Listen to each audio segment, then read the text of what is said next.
पिछली कहानी में एक साधारण लड़के ने निषिद्ध द्वार को छू लिया और उसी पल सोई हुई शक्तियां जाग उठीं। देवता चौंक गए क्योंकि ये द्वार कभी खुलना नहीं चाहिए था। अब कहानी बदल चुकी है। रोशनी के बाद सब कुछ बदल चुका था। जंगल जो कभी जिंदा लगता था अब जला हुआ पड़ा था। पेड़ खड़े थे लेकिन उनमें जान नहीं थी, जैसे किसी ने इस जगह सहसांस छीन ली हो। इसी राख के बीच आरव बेहोश पड़ा था।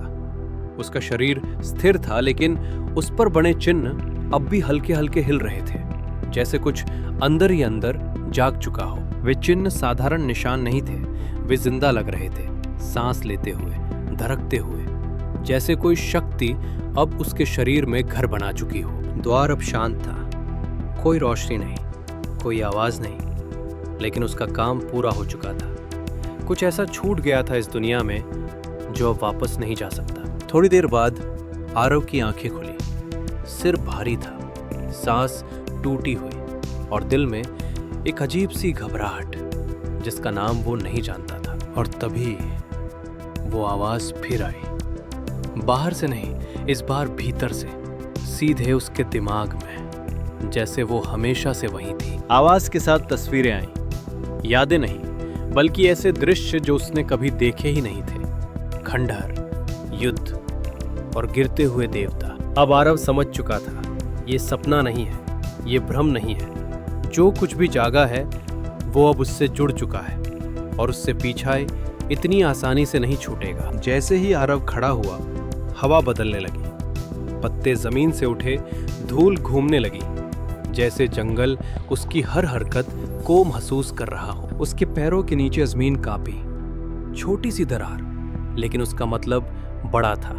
ये चेतावनी थी कि जो शक्ति जागी है वो शांत नहीं रहने वाली। आरव ने अपने हाथों को देखा, वे हल्के से चमक रहे थे। ये शक्ति उसकी नहीं थी, उसने मांगी नहीं थी, लेकिन अब वो उसी के पास थी। जले हुए जंगल के बीच वो अकेला खड़ा था, एक साधारण इंसान, और उसके अंदर ऐसी शक्ति जिसका भार कोई इंसान झेलने के लिए बना नहीं था। दूर कहीं देवताओं के सेवक जाग चुके थे, सफेद कवच, खाली आंखें, ना सवाल ना भावना, सिर्फ आदेश और उसे पूरा करने की आदत। उनकी आंखों में आरव का चेहरा नहीं था, सिर्फ उसके शरीर पर बने चिन्ह थे। एक इंसान नहीं, एक खतरा जिसे मिटाना जरूरी था। वे आगे बढ़े, बिना गुस्से, बिना दया, क्योंकि उन्हें सिखाया ही नहीं गया था कि रुकना क्या होता है या सोचने का मतलब क्या है। आसमान भारी हो गया, बादल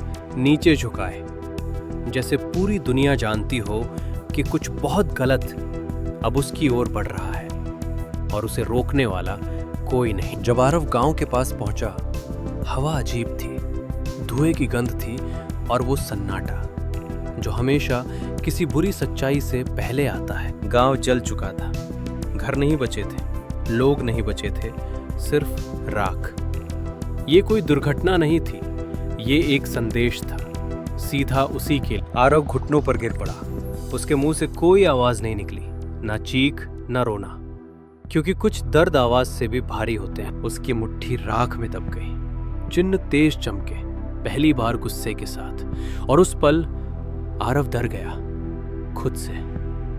शाम ढल रही थी, पीछे राख थी, यादें थी, और आगे एक ऐसा रास्ता जिसका अंत उसे खुद भी नहीं पता था। दूर पहाड़ों में एक टूटा हुआ द्वार था, दिखता नहीं था लेकिन महसूस होता था, जैसे कोई उसे खामोशी से बुला रहा हो। आरव चल पड़ा, पीछे कुछ बचा नहीं था और आगे सब कुछ दांव पर था, सच, झूठ और उसकी अपनी पहचान। पहला द्वार जाग चुका है, दूसरा इंतजार कर रहा है। देवता डर चुके हैं और अब ये दुनिया पहले जैसी कभी नहीं रहेगी। ये कहानी अभी पूरी नहीं हुई है। जो द्वार खुला है वो सिर्फ शुरुआत है। आगे सच सामने आएगा, देवताओं का और आरव का भी। अगर आप जानना चाहते हैं कि ये सफर आगे कहाँ जाता है तो चैनल को सब्सक्राइब करें और वीडियो को लाइक करें। भाग 3 जल्द आ रहा है।